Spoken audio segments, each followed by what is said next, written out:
everybody. Welcome to YWCA Hanover's Enlightened Conversations, episode 10. We're killing it. We're getting off. We're almost at an even dozen.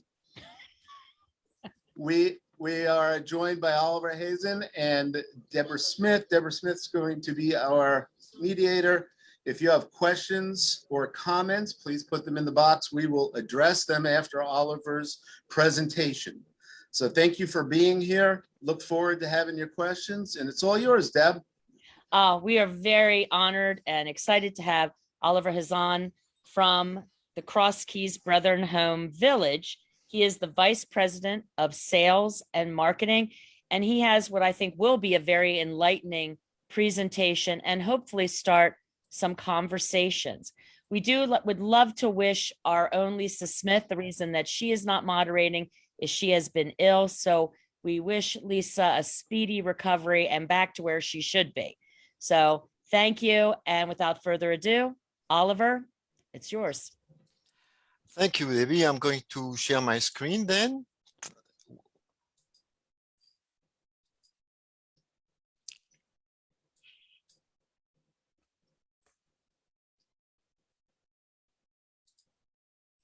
Here we are.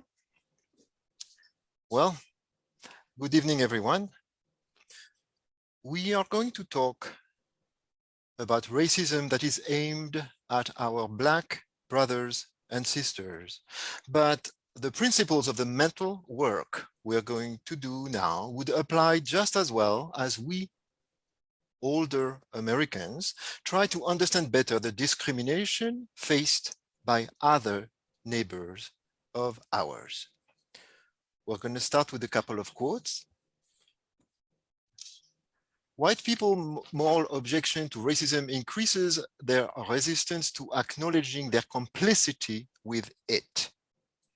It also increases their resistance to acknowledging that it still exists altogether.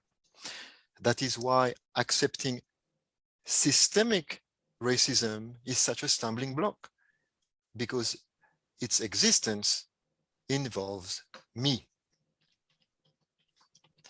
Now, forgive me for this very long quote, but it contains everything that we're going to talk about tonight. So I'm going to hold your hand through it. The abolitionist movement ended the physical oppression of slavery. You could say that's step A, and you can mark it done. The civil rights movement of the 50s and 60s changed the laws of our nation and made overt forms of discrimination illegal. You can call that step B, and you can mark it done. The emerging civil rights movement is concerned with dismantling systemic racism, and that would be step C, and it's in progress. Each of these movements is important, but the last and greatest battle for equality will not be fought on the auction block, like step A, or the lunch counter, like step B, or in the school to prison pipeline, like step C. Now is the clincher. It will be fought in the hearts and the minds of people who have convinced themselves that they aren't racist because they have one Black friend.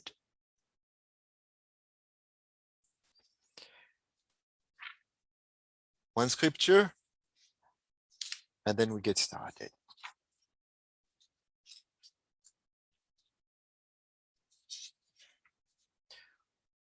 What's our goal tonight? As you embark on a journey to understand racism better and hopefully to combat it personally, you will face strong opposing forces. Although it is so tempting, time and energy spent fighting those forces is often wasted. Always ask yourself, how can I improve this situation? Am I making these things better by doing this or by saying that?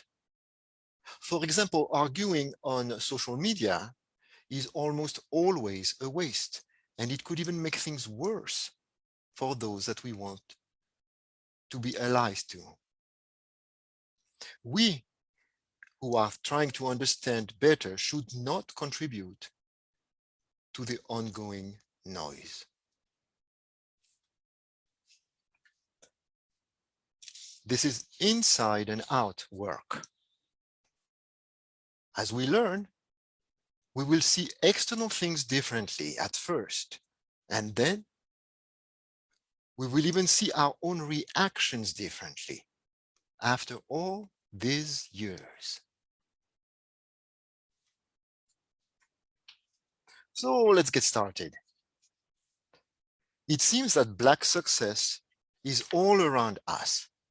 Sports, entertainment, politics, we see more Black presence everywhere than ever before.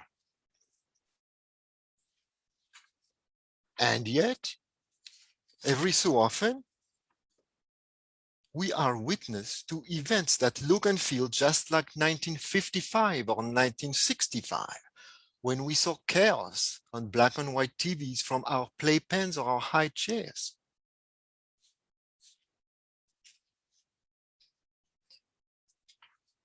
How can the amazing success coexist with the justifiable grievances?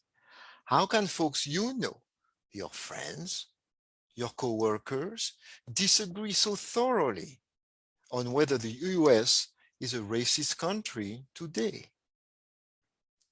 To understand better, it helps to break the progress that has been accomplished since 1865 into three stages, into three steps, rather than just a slow rising ramp. Those steps correspond more or less to the same steps in Ali Henny's quote a few slides back. We're going to identify three stages and two shifts between the stages. So stage one is emancipation. Up to 1955, the white majority shouldn't own or mistreat its black neighbors. That goes without saying. That one we can hopefully consider it done. B is integration. It lasted from 1955 to about 2014. Black neighbors should be tolerated or even welcome on the white majority's terms. 1955, in case you're not familiar, is a very important year. It's the year when the Supreme Court ordered the desegregation of schools, when the Montgomery bus boycott started, and when the lynching of a young boy from Chicago in Mississippi got nationwide attention, almost like social media today. And the next step then, 2014 and forward, is validation. Black American experience is of inherent equal value outside and regardless of white considerations. 2014 is a more arbitrary date, but it's still a significant moment. We had a two-term Black president, something unthinkable when we were growing up. But the deaths of Trayvon Martin, Michael Brown, Eric Garner, and others gave birth to protests and to the ideas that Black lives matter. So when we were in school, during our formative years, integration or assimilation was the goal. We were taught it's wrong to keep Black people out of our neighborhoods, our country clubs, our waiting rooms, our churches, our lunch counters, and so on. Because you know what? Black people can be just as good as us, just as good as we are, when they live according to our expectations. Today, with validation, We need to retrain ourselves. We need to internalize that Black people can be as worthy as us, even when they don't live according to our norms and our expectations. They don't exist in a white world, and neither do we. I'll give you one example of the two ways of thinking, because that's something, a thought that I've thought myself, and I feel awful about having thought that. If you had given me 20 years ago some sort of expose on TV that on job applications, if a job application had a name on it that was identifiably Black, they would get much less attention than if they did not from the hiring managers. If you would ask me 15, 20 years ago, I would have said, well, why do they choose those names? I mean, don't they know that that's just, why choose those names? Today, I am ashamed of having had such thoughts. Today, I think, you know what? This is wrong. Let's do something about it. They can call their children whatever they want, and they should have the same opportunities as my children or grandchildren. So this second shift is the new understanding of race and racism for those who grew up before 1990. This is what we older Americans need to understand, and we need to really make that jump. During our formative years, we were taught to put ourselves in our Black neighbors' shoes. However, we weren't encouraged to do it thinking of them, but thinking of us in their place. How sad or unfair it would be for us not to be allowed in this school or in that public swimming pool. Today, we must analyze the situations without making ourselves the center of it. That's called decentering ourselves. It's really an important notion. It's just not about us. The question should be, why was this family not welcome in this school or in that public swimming pool?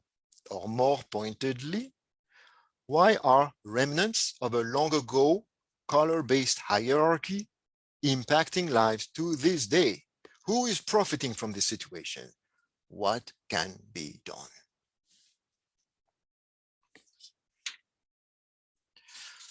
So to recap, the integration, it's well underway. It feels comfortable. It's unthreatening. Validation is in progress. It's confusing. It's challenging. In order to make that step, we need to go past accepting handsome Sidney Poitier as our son-in-law, like Spencer Tracy and Katharine Hepburn did on the screen in 1967. And we need to learn and comprehend what has happened since 1967, good and bad. So while integration is easy for us to understand the struggle and to identify with it, the struggle towards validation is incomprehensible without deeper awareness and a personal context. Awareness. I need to reconsider a lot of what I have been told and taught and how I feel about it. Context. Do I have a place in this process? What am I fighting for? What am I fighting against? Once you have better awareness and a personal context, you can see the big picture.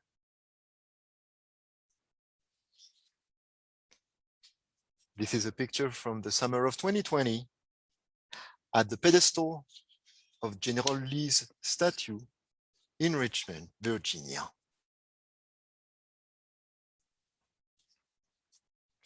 We need, for example, to understand that the controversial statue was not erected in the late 1860s, but in 1890, 25 years after the Civil War. It would be like having a statue of a Nazi leader being built in Berlin in 1970. You got to ask yourself, why?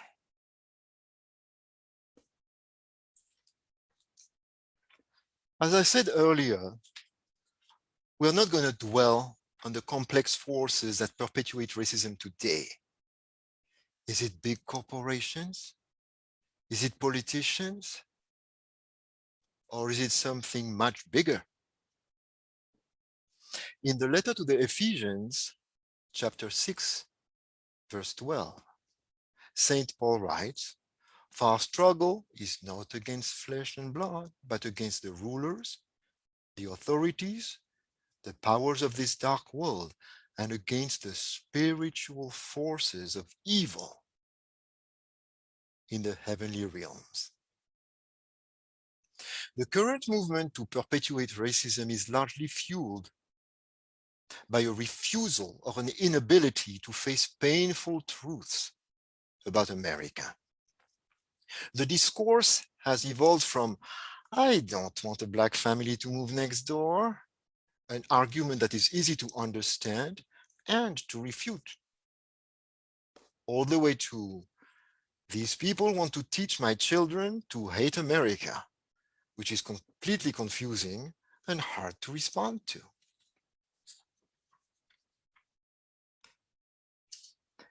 No matter what your political leanings are, they should not drive your desire to understand racism and work against racism.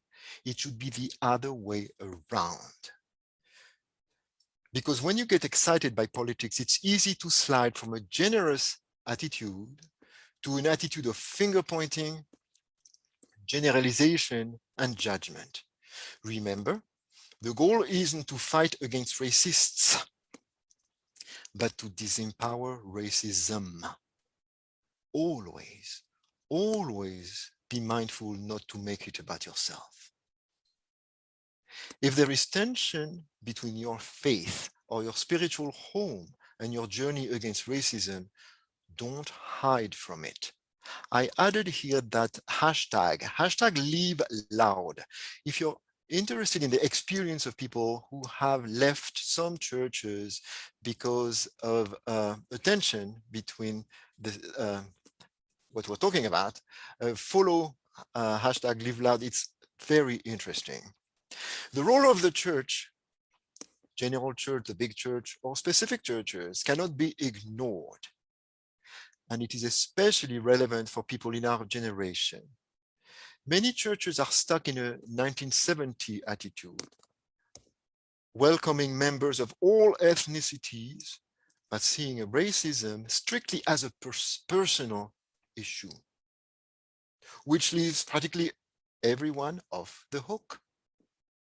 Some white congregations can harbor warm and welcoming feelings about Black neighbors, while simultaneously refuse to address the policies that keep those Black neighbors disenfranchised. They are stuck in the "I don't see color" frame of mind.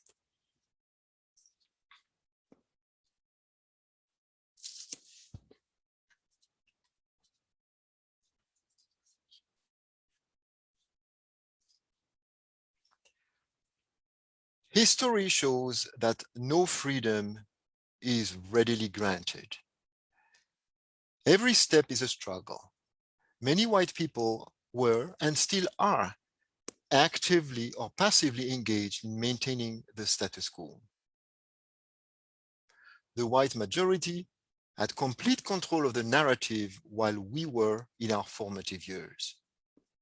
I am not implying that the education and the information we received from overwhelmingly white sources was all wrong, but it was incomplete, often biased, and now it's just outdated.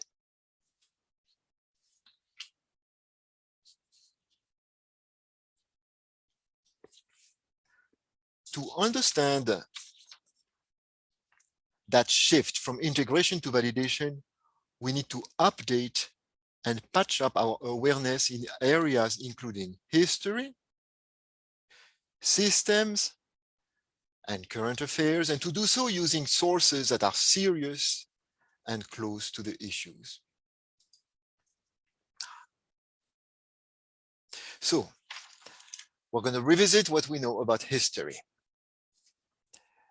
Slavery, the Civil War, Reconstruction, the classic civil rights era, and other things. We need to sharpen our understanding of all these periods to correct many misconceptions. But the biggest knowledge gap is the period between 1890 and World War II. Following the great hope of Reconstruction, segregationist politicians in the South and elsewhere regained control of state and local legislatures. Black Americans lose the right to vote, the right to attend the school of their choice, the right to own property where they desire, to use public transportation of their choice, and many other rights. It is the era of race massacres and lynchings that are long kept secret, only to be discussed very recently, like the Black Wall Street massacre in Tulsa in 1921. Many small towns become sundown towns, and millions of Blacks leave the violent South and ethnic cleansing in other rural areas for large cities elsewhere, where they are far from warmly welcome, except as cheap labor. That's why I wrote Two Steps Backwards. As if this were not enough, at the very same time, starting in 1890, the Daughters of the Confederacy and other groups, including the Klan, work at changing the very DNA of the Civil War. This is where the worship of the Confederate flag, the Confederate statues, and Jemima and Gone with the Wind come from. That all this attractive, nostalgic imagery of the gallant South started 25 years after the Civil War and lasted 50 years is not something any of us taught. Folks who are upset today about the statues coming down don't know that, and we don't know that. It's something that we need to research and understand better. Another myth we need to revisit is the difference between the South and the North. Slavery existed in all the early colonies. The second largest slave auction was located on Wall Street in New York. The mayor of New York wanted to secede and join the South before the war. There is plenty of dark history to go around.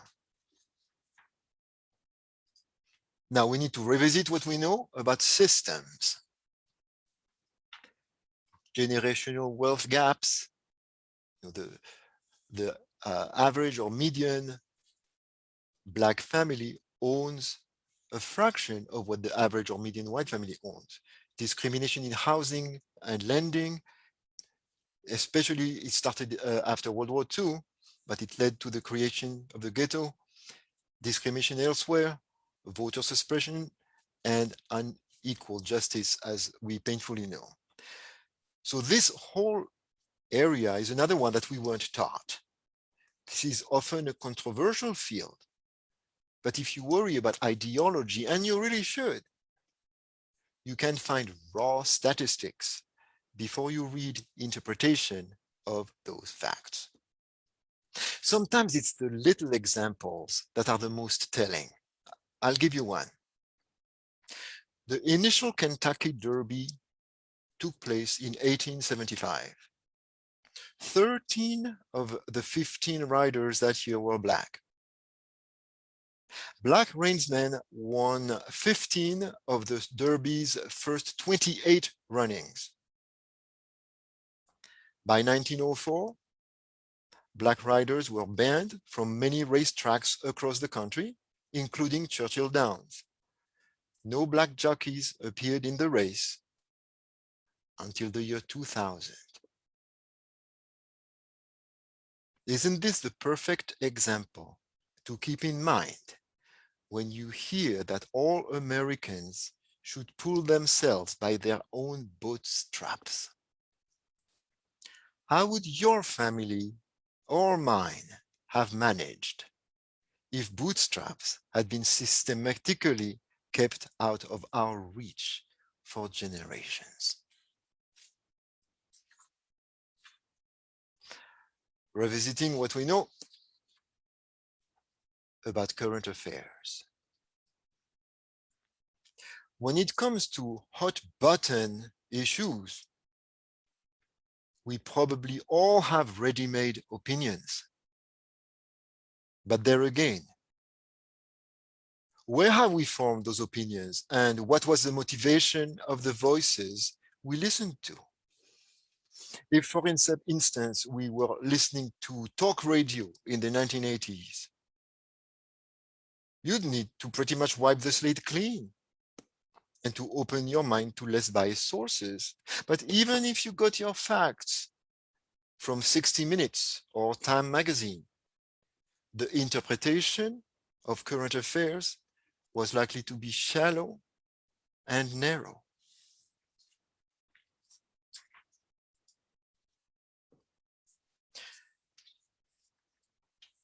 Genuine public interest and curiosity has led to an explosion in well-researched books on Black American history and experience in the past few years, probably more than at any period in the past. This is where you start. Trusting Black voices to tell us the history of Black Americans is the most important step on this journey. I have prepared a reading list, which you probably have access to on the comments, and you can download it.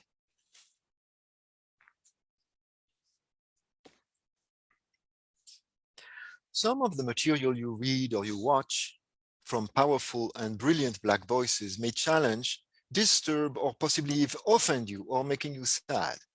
That's okay. You don't have to agree with everything that you read. The point of your research isn't to turn you into a justice activist, or at least not yet. The point is to recognize the areas where you have been conditioned to accept what you may otherwise have questioned. Be aware, however, that we have been trained to react to challenging thoughts with two fallacies based on fear and a host of little defensive objections. Since fear has always been the #1 tool used to amplify racist sentiments, the next slide might be the most important in the deck.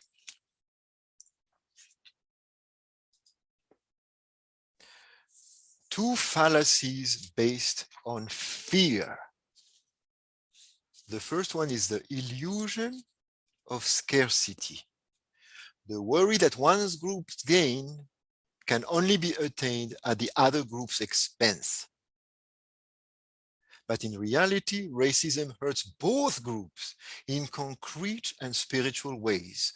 Eradicating it benefits both groups. The illusion of scarcity is the original why we can't have nice things. I'm going to give you an important example. Back in the 30s, municipalities built beautiful public pools all around the country. The point of those pools was to get together the Irish, the Italians, the Germans, all those working class people and get them to get along together. However, in the 50s, the law mandated that those swimming pools had to be open to our Black brothers and sisters as well. In reaction, many towns and cities and parks closed the swimming pools and filled them up with dirt. Imagine that. So the white working class suffered.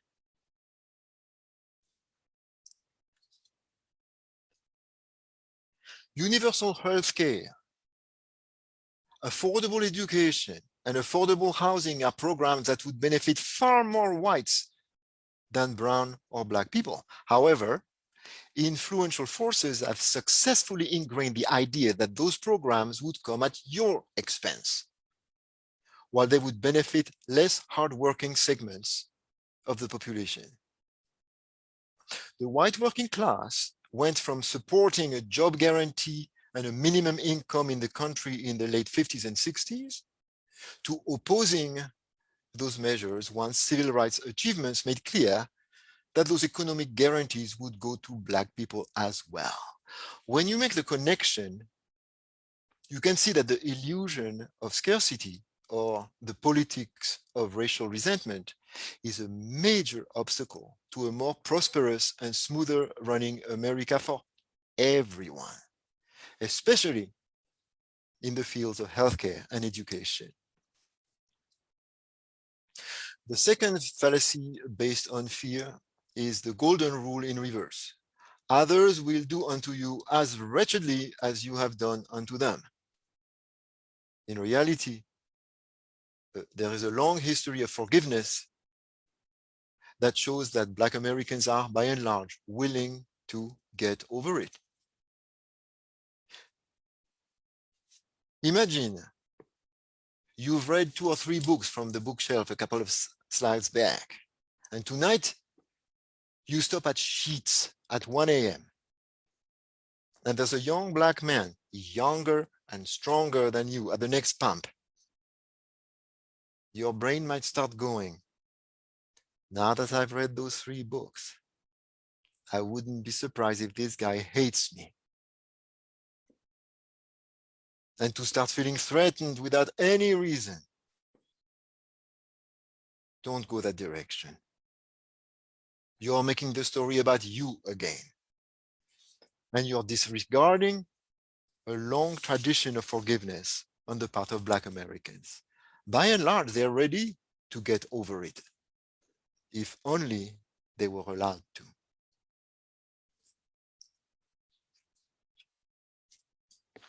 And then there's those little defensive objections. We're not going to spend too much time on them. They're not worth addressing one by one. But let's make a habit of swatting them when you feel such nonsense buzzing in your head, as it will now and then when you educate yourself.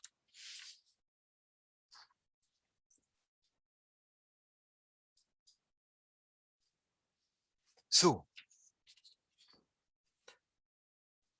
after I understand the origins of the current situation, and I monitor my own feelings and my own reaction better, what comes next? Then you need to find your own context. I can't tell you what it is because it will be yours. But it could be close friendships. It could be volunteering. It could be activism. It could be church. Or just even a simple walk. You know, if there is a Black neighborhood in your towns, go walk there every chance you have. On beautiful days like we're having right now, you make a point to go through that neighborhood. You don't, it's not tourism or anything like that. You just go there. You smile at someone, you wave at somebody else, and you do it again and again and again and again. And I tell you what, by the 10th time you go through those same blocks, you will have changed.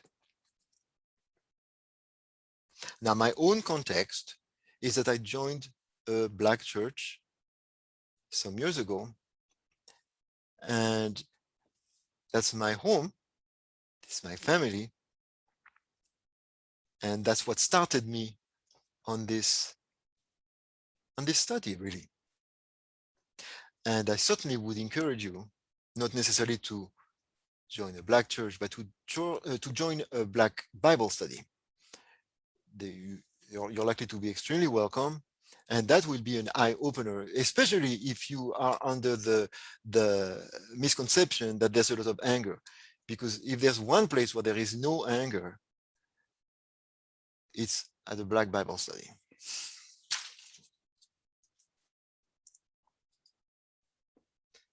You need to start slow and humbly. And you need to yield power to others. And that's not something easy to do because we're not used to it. It's not your Black friend's job to guide you through your feelings. Because then again, you're making it all about you. Cleaning up after 400 years is our job. Imagine that you're helping after school or something, a little agency, and there again you can say, "Oh, let me help you. Let me take charge." No, taking charge in a Black space is a risk to be avoided, regardless of intent or results. You're working on yourself first. You learn. You're here to learn. Be quiet. Observe. Listen. Don't lose interest after a season and move on to another cause. You and I can move on to another cause tomorrow. But our Black friends cannot unsee the overzealous security guard, the lady who wants to touch their granddaughter's hair, the neighbor with the "We stand for the flag" bumper sticker, and so on. Make your allyship a lifelong commitment. The next one is truly a captivating process. Be aware of your changing awareness of differences in formality, grammar, speech, habits, and so on.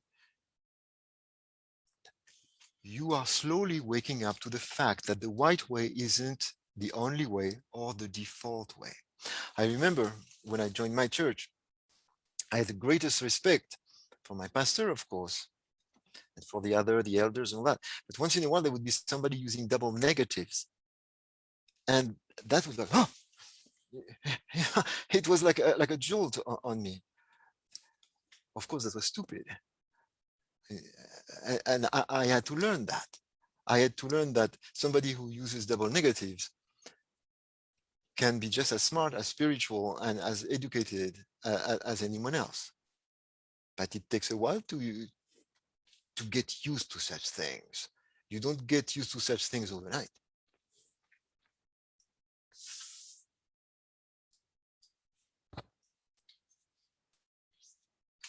Learn to distinguish behavior from culture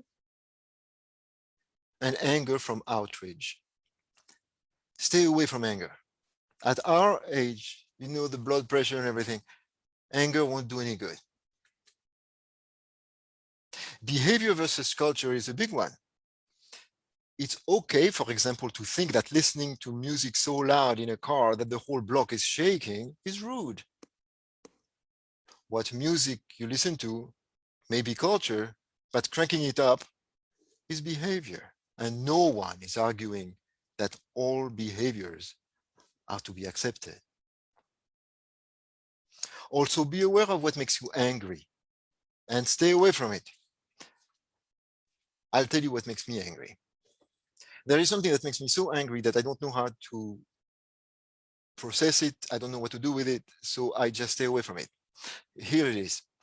It is when some people use the "I have a dream" quote about little children, color of skin, and content of character and all that, and turn it on its head. People say, you're talking about racism is divisive and it's making everybody hate everybody. I want to be like MLK. He says it's the content of your character. That drives me crazy. And I see people do that, even politicians and all that. Oh my gosh. Instead, focus on the positive. For example, the Central York School District unanimously reversed their book ban yesterday. Isn't that great?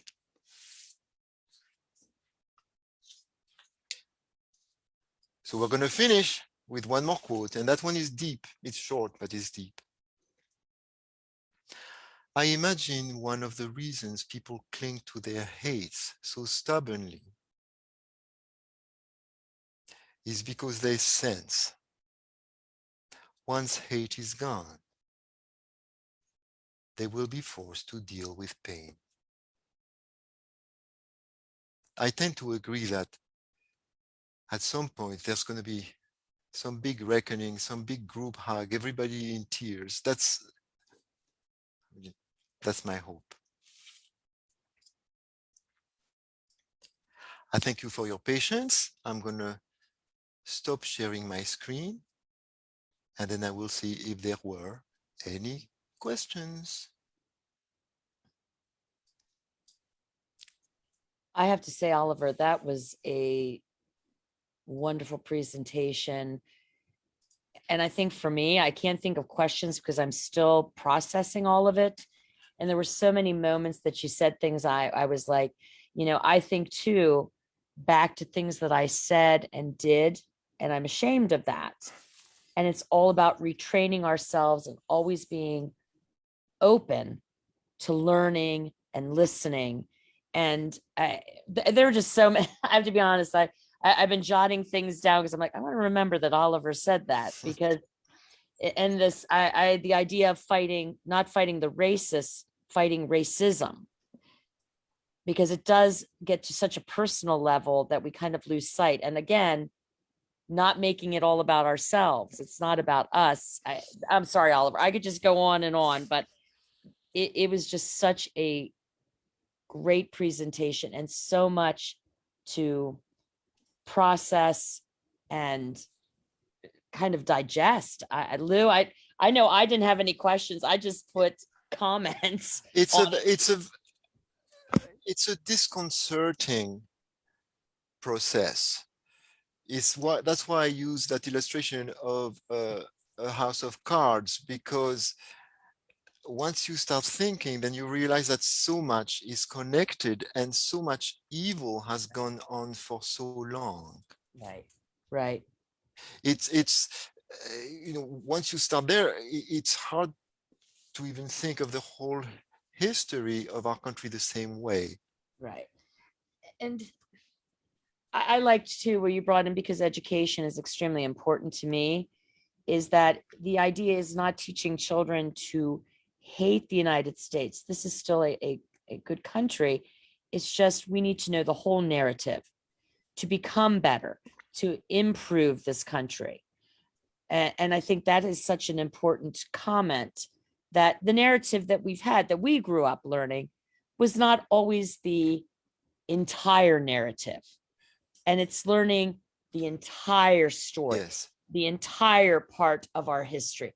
That is so important for all of us it to is. improve and to make this even better. Yes. Lewis? I'm here. Yeah, I have to be honest, I'm still reeling. I'm gonna have to go back and re-listen to this again. It's difficult for me to understand, and I've come a long way in my life. As a younger man, I had, and I think everybody can say that, as we've morphed a lot. But as I go throughout my day, I address people as people, and their whiteness or blackness or their color of their skin is just part of who they are to me. And it's very difficult for me when I see inequities happen. And your presentation, Oliver, definitely has opened some questions and given me a new insight Yes. to what's going on. Some of the comments here are more wondering, and I'm wondering about your take on this, Oliver. Do you think we will see in our lifetime a change, or a big change, or a small change, to think Yes. more to address people more as people? So, God bless Gene Roddenberry in Star Trek, whose vision was that there were no differences, or people weren't treated different because of whether they were an alien or the color of their skin or their gender. Really, do you think we would see that in our lifetime? It depends what that is. Are we going to see the end of police brutality? Are we going to see the end of poverty? No, but we could see some improvement. But one big change, though, is the fact that people are intermarrying so much more. So, you know, when you have a sweet little black grandson or granddaughter, that certainly will melt your heart, and you know that's more and more frequent, and it's a wonderful thing. Yeah, But also the you know the ratio of the white population is diminishing, so it could also get worse before it gets better, because as people get threatened, even though there is no reason to feel threatened. yes, And also, you know, places like here, which are very white, like our region, people are more worried than they are in Brooklyn, which is much more, you know, with so many different ethnicities. yeah. The more diverse the population, obviously, the more accepting. I think if you went down into Baltimore, I think there's still some angst and hate, but you know, you go through your day seeing the rainbow and being with the rainbow. I just over the last 5 years or so, I have felt a shift in our society to where we're just on the precipice of acceptance of everybody as people. Yeah. The idea that, you know, Hanover had a gay pride event that are there estimates on how many people were there, Deb? I mean, Hundreds. It was hundreds of people. I would say more than hundreds. Because Mall Field was filled. Yeah. That whole football field was filled with people. I drove by there. I didn't have the opportunity to go, but it's just amazing to me. I've lived here only for 20 years. I've experienced in the beginning of the 2000s, and I'm Jewish. So while not outwardly seeming different, it's something that I don't necessarily share in this area. I don't, you know, hi, I'm Louis and I'm a Jew. You know, because I hear the conversations and I know, and it's my fear about saying, do I want to become the target or suddenly be treated differently? On Facebook, I saw a comment a few days ago under something else like that about somebody who said, "Oh, I know how you feel because I'm Catholic and the clan hates Catholics." That's centering yourself. You know, we just don't know. We don't know. No. I know. When I see, you know, a noisy pickup truck with a Confederate flag on 94, it makes me angry in a certain way, but I don't know what it feels like to see it as a descendant of slaves. I do not know, and I cannot claim to know. That's a great comment, and I think a lot of it, especially here, is the fear. You fear what you don't know and don't understand, and it's bringing that education to have people understand you don't have to be afraid because people are different than you. There are more similarities than there are differences between all of us. All right. Anything else, Louis? Well, Lisa Smith made an interesting comment here that I'd just like to throw out. I've always felt we were at a disadvantage here in our area by not having more diversity. It is hard to overcome racism when you have mostly white people in the area. That is very perceptive and very true, and it's at the heart of what we are talking about here, because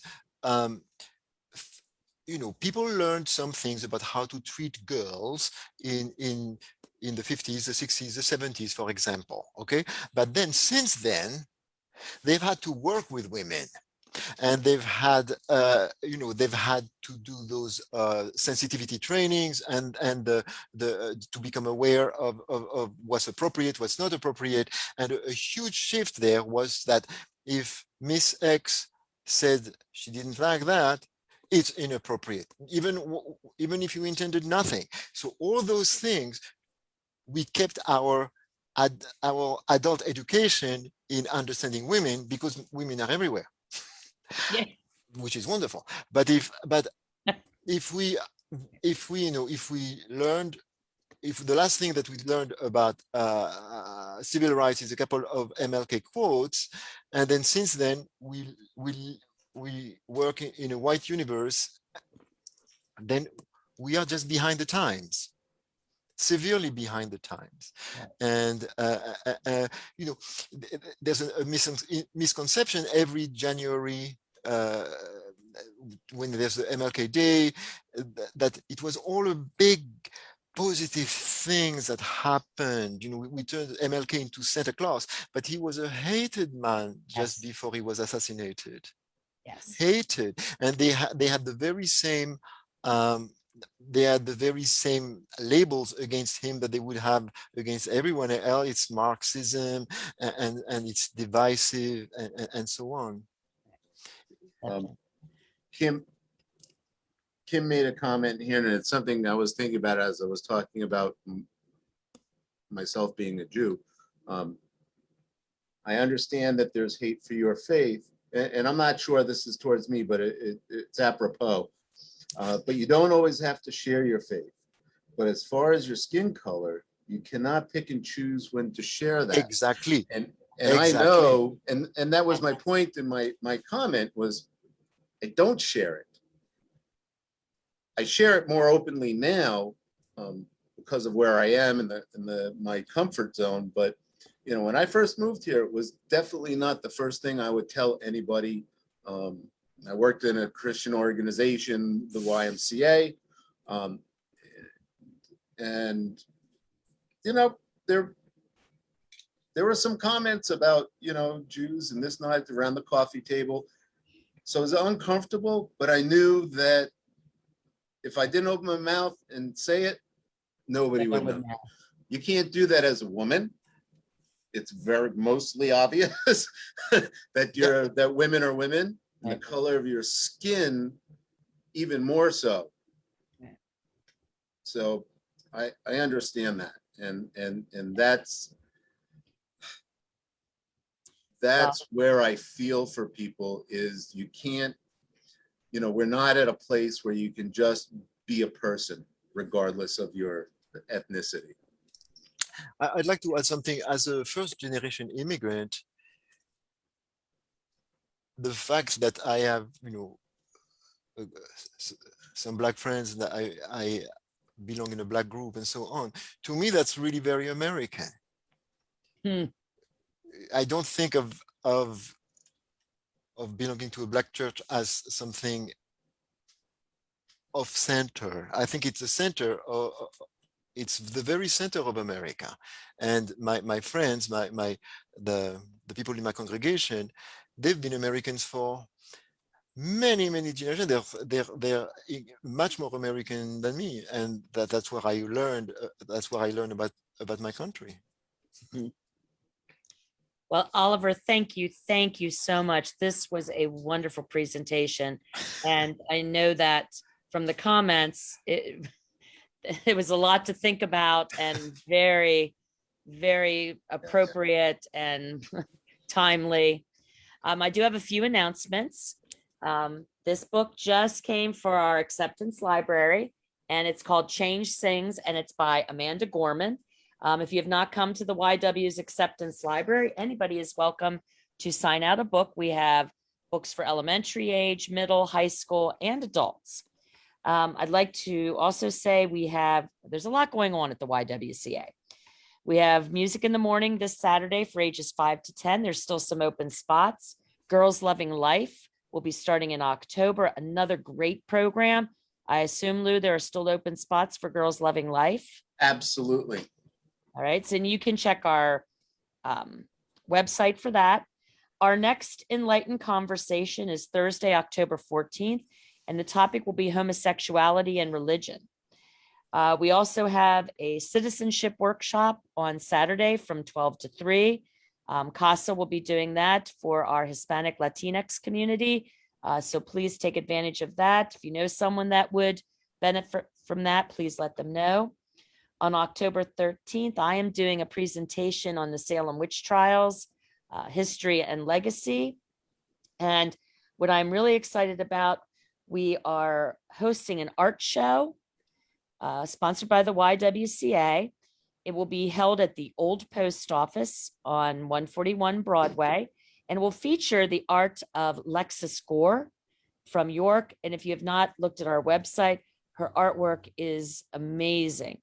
We are having an artist reception on Sunday from 2 to 4 with some light refreshments, and you can meet the artist. So please register for that. Lexis will also be doing a student workshop on Saturday, October 9th for 8th through 12th grade students.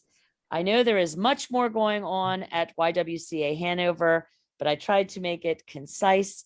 Oliver, again, bravo, and thank you so much. It was an honor. I'm very glad to be here tonight. Thank you. Thank you, everybody. Quick plug for our Merge Women's Conference. All of these items you can find on our Facebook, YWCA Hanover, and ywcahanover.org. Check us out, see what's going on, send us an email. Thank you and good night. Thank you.